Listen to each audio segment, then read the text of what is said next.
Hello friends, welcome to one more mini vlog. ಇದಾದರೆ ಕಾರ್ತಿಕ್ ಮಾಸ ಲಾಸ್ಟ್ನೇ ಸೋಮವಾರ ಶಿವಯ್ಯನಿಗೆ ಪೂಜೆ ಮಾಡ್ಕೊಂಬರೋಣ ಅಂತೇಳ್ಬಿಟ್ಟು ಟೆಂಪಲ್ ಹತ್ರ ಹೋಗಿದ್ವಿ. ನಾನಂತೂ ಆಫೀಸಿಂದ ಬಂದು ಮನೆ ಕೆಲಸ ಮುಗಿಸಿ ಪೂಜೆ ಮಾಡಿ ಫ್ರೆಶ್ ಅಪ್ ಆಗಿ ಮತ್ತೆ ಅಲ್ಲಿಗೆ ಹೋಗಿ ದೀಪಗಳೆಲ್ಲ ಹಚ್ಚೋ ಅಷ್ಟರಲ್ಲಿ ಆಲ್ಮೋಸ್ಟ್ 9:30ನೇ ಆಗಿಬಿಡ್ತು. ಬಟ್ ಆ ಟೈಮಲ್ಲಂತೂ ಲಾಸ್ಟ್ ವೀಕ್ ಆಗಿರೋದ್ರಿಂದ ತುಂಬ ಕ್ರೌಡೇ ಇತ್ತು. ದೇವಸ್ಥಾನದಲ್ಲೆಲ್ಲ ಎಂಟ್ರೆನ್ಸಿಂದನೇ ಕ್ಯೂ ಇರೋದ್ರಿಂದ ನಾವು ಕಾಂಪೌಂಡ್ ಒಳಗಡೆ ಎಂಟ್ರಿ ಕೊಟ್ಟಿದ್ದೆ ತಡ ಒಂದು ಸೈಡಲ್ಲಿ ಕುತ್ಕೊಂಡ್ಬಿಟ್ಟು ನಾನು ನನ್ನ ಮನೆ ನಿಯರೆಸ್ಟಲ್ಲಿರೋ ಅಕ್ಕ ಬಂದ್ಬಿಟ್ಟು ಅವ್ರು ಸ್ವಲ್ಪ ಫ್ರೆಂಡು, ಸೊ ಅವ್ರೂ ನಾನು ಇಬ್ಬರು ಹೋಗ್ಬಿಟ್ಟು ಫ್ಯಾಮ್ಲೀಸ್ ಎಲ್ಲ ದೀಪ ಹಚ್ಬಿಟ್ಟು ಬಂದ್ವಿ. ಆಲ್ಮೋಸ್ಟ್ ದೀಪಕ್ಕೆಲ್ಲ ರೆಡಿ ಮಾಡಬೇಕಾದ್ರೇ ದೀಪ ಹಚ್ಚೋಕ್ಕೆ ಕ್ಯೂಟಿ ವಿಡಿಯೋ ಸ್ಟಾರ್ಟ್ ಮಾಡ್ಕೊಂಡು ತೆಗೆದುಕೊಂಡಿದ್ದಾಳೆ.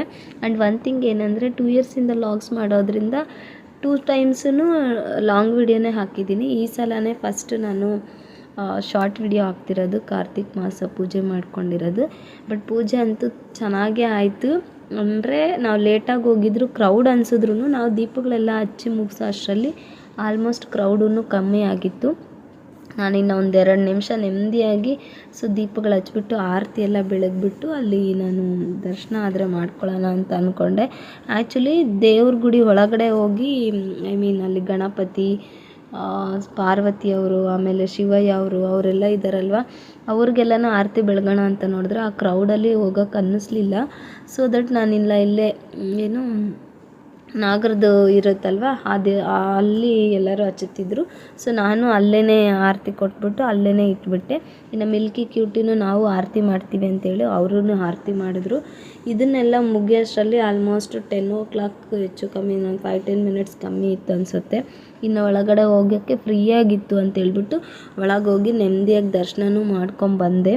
ತುಂಬ ಚೆನ್ನಾಗಿದೆ ದೇವರಂತೂ. ಏನಂತಾರೆ, ಎದ್ದು ಕಾಣ್ತಿದೆ ಅಂತಾರಲ್ವ, ಆ ಥರ ಫೀಲ್ ಆಗ್ತಿದೆ ನನಗೆ. ಸೊ ನಾವು ಹೋಗಿದ್ದು ಲೇಟ್ ನೈಟ್ ಹಾಕಿದ್ರು, ಲೇಟಾಗಿ ಆಗಿದ್ರು, ಪ್ರಸಾದ ಮಾತ್ರ ಮಿಸ್ ಆಗಿಲ್ಲ ನಮಗೆ. ಅದರಲ್ಲೂ ಭಕ್ತಾದಿಗಳು ಸ್ವಲ್ಪ ಕಮ್ಮಿ ಆಗಿದ್ದಾರೆ ಅಂತ ಸೊ ತುಂಬಾ ಪ್ರಸಾದ ಮಿಕ್ಕಿತ್ತು ಅಂತೇಳ್ಬಿಟ್ಟು ಹಾಕಿಸ್ಕೊಂಡು ತಿನ್ನಿ ಅಂತ ಹೇಳ್ತಿದ್ರು. ಆಲ್ಮೋಸ್ಟ್ ನಮ್ಗೆ ಅದು ಪ್ಲಸ್ ಪಾಯಿಂಟ್ ಅಂತಲೇ ಹೇಳಬೇಕು. ನೈಟ್ ಡಿನ್ನರ್ ಮಾಡೋ ಅವಶ್ಯಕತೆಯೇ ಇಲ್ಲ ಮನೇಲಿ. ಅಂದರೆ ನಾನು ಮಕ್ಕಳು ಎಲ್ಲ 2-3 ಸಲ ಹಾಕಿಸ್ಕೊಂಡು ಅಲ್ಲೇ ತಿಂದ್ವಿ.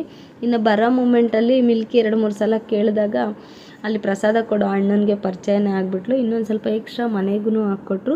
ಇದು ಇವತ್ತಿನ ಕಾರ್ತಿಕ್ ಮಾಸದ